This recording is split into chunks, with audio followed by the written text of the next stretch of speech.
राजा ने कहा, राजकोष में अधिक धन है तो क्या उसे दोनों हाथों से लुटा दूं?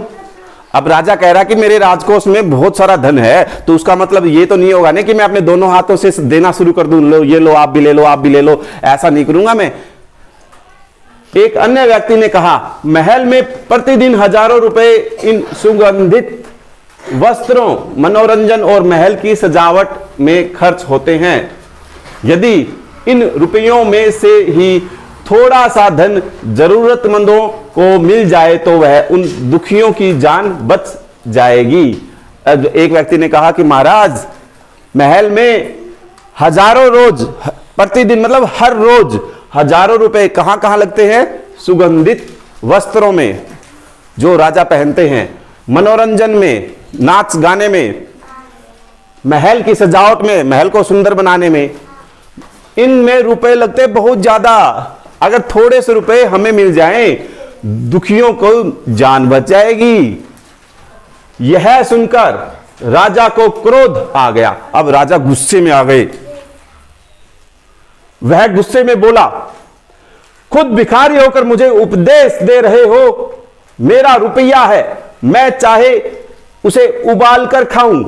उबाल कर, सब्जी को उबाल कर खाते हैं ना, चाहे तलकर, तलकर पकोड़ों को तल के खाते हैं, है ना, तो चाहे उबाल कर खाऊं चाहे तलकर, मेरी मर्जी, मेरी मर्जी भाई। तुम अगर इसी तरह बकवास करोगे तो मुश्किल में पड़ जाओगे, इसलिए इसी वक्त तुम चुपचाप खिसक जाओ। अब राजा है, गुस्सा आ गया तो आ गया भाई। प्रजा वहां गई हुई थी, वो तो अपनी मिन्नत निकाल रही थी, प्रार्थना कर रही थी कि रहम दया करो, कुछ दो हमें भी। तो लेकिन राजा तो अपनी बात पड़े हुए थे और गुस्सा और हो गए कि यहां से चले जाओ वरना खैर नहीं है। अब राजा तो कुछ भी फैसला सुना सकते हैं, जेल में डालने के लिए कह सकते हैं, तो कह रहे हैं कि मुश्किल हो जाएगी, यहां से चले जाओ, मेरे सामने मत बोलो, बकवास मत करें। का क्रोध देखकर लोग वहां से चले गए। राजा का गुस्सा देख के, राजा के गुस्से के आगे कौन रुके? कोई नहीं रुका और वहां से चले गए। राजा हंसते हुए बोला, अब राजा पीछे से हंस रहा था भाई, देखो कैसा राजा है। छोटे मुंह बड़ी बात, अगर 100-200 रुपए होते तो एक बार सोच भी सकता था। पहरेदारों की खुराक 2-4 दिन कम कर देता और यह रकम पूरी की भी हो जाती, मगर 100-200 से इन लोगों का पेट नहीं भरेगा। एकदम 10,000 मांग बैठे। छोटे लोगों के कारण नाक में दम हो गया है। अब ये देखो बच्चों, राजा की बात, राजा ने क्या बात कही उनके जाने के बाद भी। छोटा मुंह, गरीब आदमी है और बड़ी बड़ी बातें कर रहे हैं। 100-200 रुपए मांग लेते तो मैं सोच भी लेता। जो अपने पहरेदार है, जो महल में पहरा दे रहे हैं, उनका मैं खाना बंद कर देता एक दिन का, तो पैसे तो मेरे पूरे हो जाते। लेकिन इन्होंने तो 10,000 मांग लिए एकदम, और नाक में दम कर रखा इन्होंने तो। मेरे नाक में दम, ये मुहावरा है, मतलब परेशान करना। प्यारे बच्चों, यह सुनकर वहां उपस्थित लोग हां हूं कह कर रह गए। जब हमें कोई बात अच्छी ना लगे और हम किसी मम्मी पापा की बात सुननी पड़े तो हाँ हूं ऐसे ऐसे कह के उसकी हाँ तो यस तो कह देते, लेकिन अंदर से खुश नहीं होते।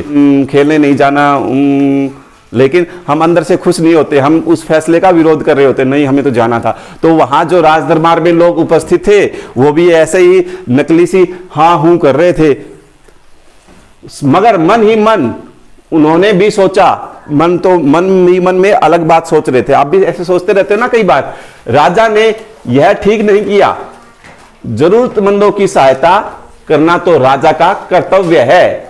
जो राज दरबार में बाकी लोग उपस्थित थे वो भी ये सोच रहे थे कि ये राजा ने गलत किया। देखो, राजा का फर्ज होता है अपनी प्रजा का ध्यान रखना, अपने नगरवासियों की सहायता करना, उनकी मदद करना, उनकी ध्यान रखना।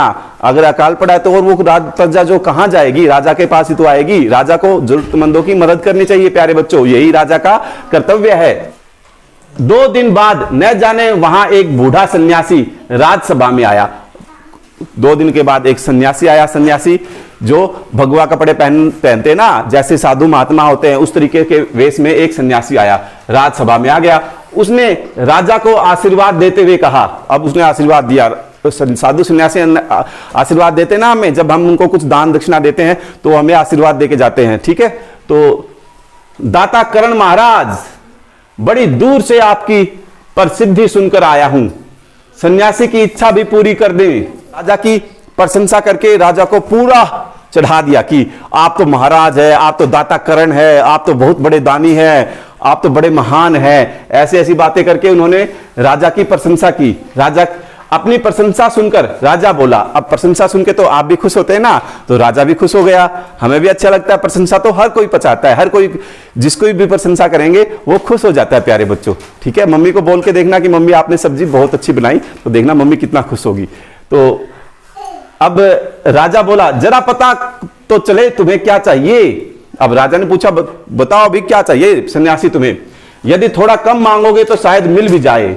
अब राजा तो था थोड़ा कंजूस था ना, उसकी मुट्ठी बंदी रहती थी, वो दान में तो बिल्कुल भी उसकी इच्छा नहीं होती थी। तो उन्होंने कहा, सन्यासी बताओ कुछ मांगो, अगर कम मांगोगे तो मैं सोचूंगा देने की। तो सन्यासी ने कहा, मैं तो सन्यासी हूं, अरे मैं तो सन्यासी हूं, सन्यास ले रखा है, मेरा कोई घर बार नहीं है, मैं अधिक धन का क्या करूंगा, मुझे ज्यादा पैसे नहीं चाहिए। मैं राजकोष से 20 दिन तक 20 डेज 20 दिन तक बहुत मामूली सी थोड़ी सी भिक्षा दान प्रतिदिन हर रोज लेना चाहता हूं। मेरा भिक्षा लेने का नियम इस प्रकार है, मुझे जो आप दान देंगे, मुझे जो आप भिक्षा देंगे, उसका एक छोटा सा नियम है। मैं पहले दिन जो लेता हूं, दूसरे दिन उसका दुगना, फिर तीसरे दिन उसका दुगना, फिर चौथे दिन तीसरे दिन का दुगना, इसी तरह से प्रतिदिन दुगना लेता जाता हूं। भिक्षा लेने का मेरा यही तरीका है। यह बात सन्यासी ने कही प्यारे बच्चों राजा को, दरबार में राजा को। ये देखिए प्यारे बच्चों, ये महाराज हैं, ये कुछ सोच विचार कर रहे हैं, और ये वो साधु सन्यासी है जो भिक्षा लेना चाहता है राजा के पास, राजा के दरबार में आया हुआ है। राजा बोला, अब राजा ने कहा, तरीका तो समझ गया, अब तुम्हारा जो हर रोज दुगने लेने का जो तरीका है वो तो मैं समझ गया, मगर पहले दिन कितना लेंगे यही असली बात है। अब राजा सोच रहा था कुछ ज्यादा तो नहीं मांग लेगा ये, इसलिए पहले दिन बता दो भी मुझे कितना चाहिए आपको। 2-4 रुपयों से पेट भर जाए तो अच्छी बात है, ज्यादा नहीं, मगर एकदम से 20-50 मांगने लगे तब तो 20 दिन में काफी बड़ी रकम हो जाएगी। राजा ने कहा कि थोड़े बहुत ही से काम चलाओ, 1-2 रुपया ले लो, 2-4 रुपए से ही काम करो। 20-30 मांग लिए, 20-50 मांग लिए तो दिक्कत हो जाएगी, 2-4 रुपए ही ले लें।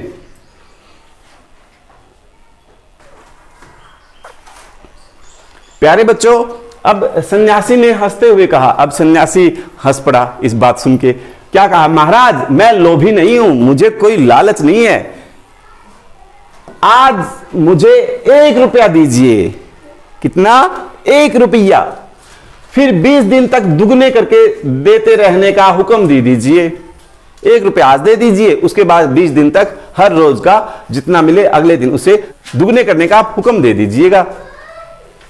यह सुनकर राजा, मंत्री और दरबारी सभी की जान में जान आई। जान में जान आई मतलब मुहावरों का उपयोग, रिलैक्स, आराम महसूस करना। ठीक है, तो राजा ने हुक्म दे दिया कि सन्यासी के कहे अनुसार 20 दिन तक राजकोष से उन्हें भिक्षा दी जाती रहे। राजा ने दे दिया हुक्म, क्यों? क्योंकि उसने कहा था कि 1 रुपये से शुरू करना है, तो राजा ने सोचा 1 रुपये का तो है, क्या है, दे दो, कोई नहीं, 20 दिन तक डबल करके। सन्यासी राजा की जय जयकार करते हुए घर लौट गए। जय हो महाराज की, राजा की जय हो करते हुए अपने घर चले गए। राजा के आदेश के अनुसार राज भंडार प्रतिदिन हिसाब करके सन्यासी को भिक्षा देने लगा। ठीक है, इस तरह 2 दिन बीते, 10 दिन बीते, 2 सप्ताह तक भिक्षा देने के बाद भंडारी ने हिसाब करके देखा कि दान में काफी धन निकलता जा रहा है। यह देखकर उन्हें उलझन महसूस होने लगी। महाराज तो कभी किसी को इतना दान नहीं देते थे। उसने यह बात मंत्री को बताई कि अब जब हिसाब किताब होने लगा हर रोज के दुगने का, तो दिक्कत हो गई पूरी। अब तो भाग के मंत्री के पास गए कि ये क्या है, गड़बड़ है। 1-2 दिन तो कोई दिक्कत थी नहीं, अब 2 सप्ताह के बाद तो बात बिगड़ गई। अमाउंट बहुत ज्यादा हो गए, पैसे बहुत ज्यादा हो गए दान के। तो मंत्री के पास गया भागे भागे कि कुछ करो, ये तो गड़बड़ हो गई, इतना पैसा तो राजा कभी किसी को नहीं देते थे। प्यारे बच्चों, मंत्री ने कुछ सोचते हुए कहा। क्या कहा? मंत्री अब कुछ सोचने लगे और बोले, वाकई वाकई मतलब सच में यह बात तो पहले ध्यान में ही नहीं आई थी। अब जब मंत्री ने जब हिसाब किताब देखा, रुपए देने का, दान देने का, भिक्षा देने का, जो दुगना देते जा रहे हैं, तो ये तो कुछ गड़बड़ हो गई भाई। मगर अब कोई उपाय भी नहीं है, महाराज का जो हुक्म है बदला नहीं जा सकता। अब जो महाराज ने हुक्म दे दिया उसको बदला नहीं जा सकता, और गड़बड़ हो गई। तो क्या गड़बड़ हो गई बच्चों? सोचो, चलो देखते हैं। इसके बाद फिर कुछ दिन बीते, अब कुछ समय और बीत गया। भंडारी फिर हड़बड़ाता हुआ मंत्री के पास पूरा हिसाब लेकर आ गया। भंडारी ने देखा कि तो जो राज भंडार का रखवाला था, जो भंडार का देख रेख करता था, उसको परेशानी हो गई, ये तो बहुत पैसे जा लिए। अब वो फिर हड़बड़ाता हुआ, हड़बड़ाता मतलब जल्दी जल्दी में, कोई परेशान हो, जब परेशान हो आदमी जल्दी जल्दी भाग के आता है ना, तो उसको कहते हैं हड़बड़ाते हुए मंत्री के पास फिर आया हिसाब लेके। हिसाब देकर मंत्री का चेहरा फीका पड़ गया। चेहरा फीका पड़ना मतलब ये भी मुहावरा है कि उसके रंग उड़ जाना, चेहरा फीका पड़ जाना, मतलब परेशान होना, एकदम से बिल्कुल हक्का पक्का रह गया। ठीक है, कि ये क्या हो गया भाई। वह अपना पसीना पोंछकर, हिसाब किताब देखते पसीना आ गया, पसीना पोंछा सबसे पहले, फिर सिर खुजलाने लगे। सिर खुजलाना कब होता है? जब हमें कोई परेशानी होती है। अरे बच्चों, जब हम किसी परेशानी में होते हैं ना, तो बैठे बैठे सिर खुजलाने लगते हैं, पसीने आने लग जाता है। दाढ़ी में हाथ फेरते हुए, उनकी दाढ़ी थी, दाढ़ी में ऐसे ऐसे हाथ फेरने लगे। ओ क्या हो गया, क्या हो गया? बोले, यह क्या कर रहे हो? अभी से इतना धन चला गया तो फिर 20 दिनों के अंत में कितने रुपए होंगे? अब जो हिसाब किताब था उसमें गड़बड़ा गई भाई, दिक्कत हो गई। 20 दिन में तो बिल्कुल ही क्या होगा, हमारा क्या हाल होगा? भंडारी बोला, जी पूरा हिसाब तो नहीं किया है। मंत्री ने कहा, तो तुरंत बैठकर अभी पूरा हिसाब करो। प्यारे बच्चों, उसके बाद भंडारी हिसाब करने बैठ गया। अब जो भंडारी था, जो भंडार का रखवाला था, जो पैसों का हिसाब किताब करता था, वो बैठ गया कि अब देखना पड़ेगा भाई, ये तो हिसाब से कितने रुपए हो जाएंगे। मंत्री महाशय अपने माथे पर बर्फ की पट्टी लगाकर तेजी से पंखा झलवाने लगे। मंत्री महाशय भी ऐसे माथा पकड़ के, ओहो ये क्या हो गया, तो बहुत ज्यादा पैसे हो गए। 20 दिन में 1 रुपए से शुरू किया था, दुगना करते, ऐसे तो लुट जाएंगे। और क्या करें, पंखा झलवाने लगे। माथे पर बर्फ की पट्टी लगाकर तेजी से पंखा, बोलो हवा करो मेरे को जल्दी सी, कुछ दिक्कत हो गई, कुछ गड़बड़ हो गई। कुछ ही देर में भंडारी ने पूरा हिसाब कर लिया। मंत्री ने पूछा, कुल मिलाकर कितना हुआ? जल्दी बताओ कितना रुपया हुआ, जल्दी से। भंडारी ने हाथ जोड़कर कहा, भंडारी ने हाथ जोड़ लिए, जी 10,48,575 रुपए। हा, इतना पैसा? मंत्री गुस्से में बोला, मजाक कर रहे हो? यदि सन्यासी को इतने रुपए दे दिए तब तो राजकोष खाली हो जाएगा। मजाक है तुम्हारा ये? भंडारी ने कहा, मजाक क्यों करूंगा, आप ही हिसाब देख लीजिए। यह कहकर उसने हिसाब का कागज मंत्री जी को दे दिया। हिसाब देखकर मंत्री जी को चक्कर आ गया। हिसाब का कागज देख के धरती घूम गई, चक्कर आ गया। फिर सभी उन्हें संभालकर बड़ी मुश्किलों से राजा के पास ले गए। चलो महाराज के पास लेके चलो, ये क्या हो गया भाई? राजा ने पूछा, क्या बात है? मंत्री बोले, महाराज राजकोष खाली होने जा रहा है। हमारा राज भंडार, जो राजकोष है, पैसा है, वो सारा खाली होने वाला है। राजा ने पूछा, वह कैसे? ये कैसे हुआ भाई? मंत्री बोले, महाराज सन्यासी को आपने भिक्षा देने का हुक्म दिया है। जो हुक्म आपने दिया है ना सन्यासी को भिक्षा देने का, उसी वजह से। देखो प्यारे बच्चों, ये देखो इधर है दान का हिसाब। पहले कहानी देख लेते हैं। मगर अब पता चला है कि उन्होंने इस तरह राजकोष से करीब 10 लाख रुपए झटकने का उपाय कर लिया है। राजा ने गुस्से से कहा, मैंने इतने रुपए देने का आदेश तो नहीं दिया था, फिर इतने रुपए क्यों दिए जा रहे हैं? भंडारी को बुलाओ। मंत्री ने कहा, जी सब कुछ आपके हुक्म के अनुसार ही हुआ है। आप खुद ही दान का हिसाब देख लीजिए। राजा ने उसे एक बार देखा, 2 बार देखा, उसके बाद वह बेहोश हो गया। राजा भी बेहोश हो गया हिसाब किताब देख के। काफी कोशिशों के बाद उनके होश में आ जाने पर लोग सन्यासी को बुलाने दौड़े। क्या किया? सन्यासी जिसको भिक्षा दे रहे थे उसको बुलाने के लिए दौड़े। सन्यासी के आते ही राजा रोते हुए उनके पैरों में गिर पड़ा। अब सन्यासी के आते हुए जो राजा था रोने लगा और पैरों में जा गिरा। बोला, दुहाई है सन्यासी महाराज। अब ये बात किसने लगाई? पहले किसने लगाई थी? प्रजा ने, जो अकाल में भूख अनाज से पीड़ित थी, भूख से मर रही थी, वो आए थे ना राजा से मदद लेने के लिए, तो उन समय उन्होंने दुहाई लगाई थी ना, तो प्रार्थना की थी। तो अब किसकी बारी है? अब राजा के नंबर आ गया। अभी राजा ने दुहाई की है सन्यासी महाराज से, मुझे इस तरह जान माल से मत मारिए, जैसे भी हो सके, जैसे भी हो एक समझौता करके मुझे वचन से मुक्त कर दीजिए। अब राजा ने जो वचन दे रखा था, और राजा अपने वचन से, अपने हुक्म से वापस नहीं मुड़ सकता प्यारे बच्चों। तो अगर सामने वाला उसे वचन से मुक्त करे तभी वो अपनी बात से बदल सकता है, वरना राजा, एक बात जो राजा के मुंह से निकल गई, जो जुबान उसने दे दी, वो बात बदल नहीं सकती। तो अब वो सन्यासी से कह रहा है, रिक्वेस्ट कर रहा है, गुहार लगा रहा है, प्रार्थना कर रहा है कि सन्यासी जी मुझे वचन से मुक्त करो, ऐसे तो मैं लुट जाऊंगा, मेरा सारा राजकोष खाली हो जाएगा। राजकोष कैसे खाली होगा बच्चों? देखो, पहले दिन तो 1 ही रुपया मांगा था ना, और उसके बाद उससे दुगना दुगना करते गए। ये देखो चार्ट में यहां दिखा रखा है, ये देखो मैं आपको दिखाऊंगा। देखो पहले दिन क्या था? 1 रुपया।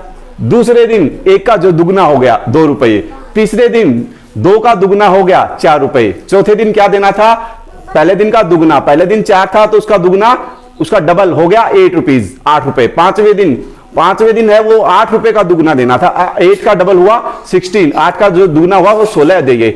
अब छठे दिन 16 का दुगना डबल, मतलब 16 का दुगना हुआ 32, 32 रुपए। 32 रुपए। सातवें दिन तो कोई दिक्कत नहीं थी, 7वें दिन भी 32 का डबल हो गया, 32 का डबल 64 हो गए, तब तक कोई दिक्कत नहीं थी। 8वें दिन भी कोई दिक्कत नहीं आई, 64 का डबल हो गया 128। 9वें दिन भी 128 के बाद 256। अब फिर 10वें दिन उसका डबल हो गया 256 से 512, 512 हो गए। अब 11वें दिन फिर 512 512 से 1024, 1024 रुपए हो गए। अब 12वें दिन फिर इसका डबल हो गया 2048, 2048। अब 14th जो 14वां दिन था उस दिन उसका डबल हो गया, फिर 4096, 4096। फिर अगले दिन उससे डबल 8192, फिर अगले दिन 8000 का डबल कितना हो गया 16334, 16384। फिर उससे बाद उसका डबल, फिर उसका डबल, उसका डबल, उसका डबल, उसका डबल, ऐसे ऐसे होता रहा। तो जो है 19वें दिन 2,62,144, 2,62,144 रुपए हो गए। अब उसके बाद उसका डबल हो गया कुल, ठीक है। तो ये जो रकम है वो बढ़ती गई, दुगनी होते गई। तो बच्चों 1 रुपया अगर 20 दिन तक दुगना दुगना करके लेते रहे तो रकम देख लो कहां तक पहुंच गई। ये सन्यासी की चतुराई थी, क्योंकि राजा वैसे तो कुछ देना नहीं चाहता था, मुट्ठी बंद रखता था हमेशा, उसने अपनी प्रजा की मदद नहीं की अकाल के समय में। लेकिन सन्यासी ने अपने चतुराई से, अपने दिमाग से, अपने गणित से, अपने मैथ से, मैथ में जो बच्चे शार्प होते हैं, जो तेज होते हैं, वो ऐसे फायदा उठा लेते हैं। आप भी उठा सकते हैं अगर आप गणित में जमा घटा गुना भाग अच्छे से करना सीख गए तो इस तरीके से उन्होंने 10,48,575 रुपए का हिसाब जोड़ लिया। इतने रुपए राजकोष में से निकालने की योजना बना ली, और 1 रुपए से शुरू करके, देखा बच्चों, है ना गणित कमाल का। आपको 20 दिन तक भिक्षा दी गई तो राजकोष खाली हो जाएगा, फिर राजकाज कैसे चलेगा? राजकाज, राजा को प्रजा का संभालना है, पूरा प्रशासन ध्यान रखना है, राजा को कैसे कर पाऊंगा, मेरा तो राज भंडार, राज को सारा ही खाली हो जाएगा। ये गुहार कौन लगा रहा है? राजा लगा रहा है। किसके सामने? सन्यासी के सामने। अब सन्यासी ने गंभीर होकर कहा, अब सन्यासी गंभीर मुद्रा में आए, गंभीर मतलब गहरी मुद्रा में, इस राज्य में लोग अकाल से मर रहे हैं, मुझे उनके लिए केवल 50,000 रुपए चाहिए। सन्यासी ने कह दिया कि जो प्रजा है, जो लोग हैं, वो अकाल से मर रहे हैं, 50,000 रुपए चाहिए मुझे उनके लिए। वह रुपया मिलते ही मैं समझूंगा मुझे मेरी पूरी भिक्षा मिल गई है। अब मुझे ज्यादा नहीं चाहिए, 50,000 रुपए आप दे दो, लोग अकाल से मर रहे हैं, और मैं समझूंगा कि मुझे पूरी भिक्षा मिल गई। राजा ने कहा, परंतु उस दिन एक आदमी ने मुझसे कहा था कि लोगों के लिए 10,000 रुपए ही बहुत होंगे। अब राजा को वो पुरानी बात याद आई कि एक आदमी ने मुझे 10,000 रुपए मांगे थे और उस समय उसने कहा था कि 10,000 रुपए ही काफी है। सन्यासी ने कहा, मगर आज मैं कहता हूं कि 50,000 से एक पैसा कम नहीं लूंगा। 50,000 ही देने पड़ेंगे, एक पैसा भी कम नहीं लूंगा। राजा गिड़गिड़ाया। गिड़गिड़ाना मतलब दया, प्लीज मुझे बख्श दे, महाराज को बख्श दे, राजा को छोड़ दे, वचन से मुक्त कर दे, इतने पैसे मैं नहीं दे पाऊंगा। मंत्री भी गिड़गिड़ाए, सभी गिड़गिड़ाए, सबको ही गिड़गिड़ाना पड़ा। दया याचना, दया का भाव, रहम, दया, क्या किया? प्रार्थना करनी पड़ी, गिड़गिड़ाना पड़ा। मगर सन्यासी अपने वचन पर डटा रहा। सन्यासी ने तो कह दिया 50,000 रुपए। आखिरकार लाचार होकर राजकोष से 50,000 रुपए सन्यासी को देने के बाद ही राजा की जान बची। अब राजा को सांस आया। 50,000 रुपए राजकोष में से उसको दिए गए कि वो बच गए। सन्यासी ने हमें बख्श दिया, छोड़ दिया। अगर इस तरीके से सन्यासी की बात मानता तो सारा ही राजकोष खाली हो जाता। पूरे देश में खबर फैल गई कि अकाल के कारण राजकोष से 50,000 रुपए राहत में दिए गए हैं। अब बाहर तो जो खबर फैली वो ये फैली कि राजा ने अपने राजकोष में से 50,000 रुपए दे दिए, जो गरीब आदमी है, अकाल में जो भूखे मर रहे हैं उनके लिए। हुआ क्या? फिर सभी ने कहा, हमारे महाराज कर्ण जैसे ही दानी हैं। तो फिर लोगों ने कहा कि हमारे महाराज बड़े दानी हैं, उन्होंने 50,000 रुपए दे दिए हमें अकाल के समय अनाज पानी दूसरे देश से खरीदने के लिए। हमारे तो राजा बड़े महान है। कर्ण जो होते थे बहुत बड़े दानी होते थे। बच्चों, कर्ण महाराज जो आपकी कहानी आप दूसरी किताबों में पढ़ेंगे, ठीक है? तो कर्ण की तरह बहुत ही दानी हुए, ठीक है? तो ये जो कहानी है ये सुकुमार राय जी ने लिखी थी प्यारे बच्चों। धन्यवाद।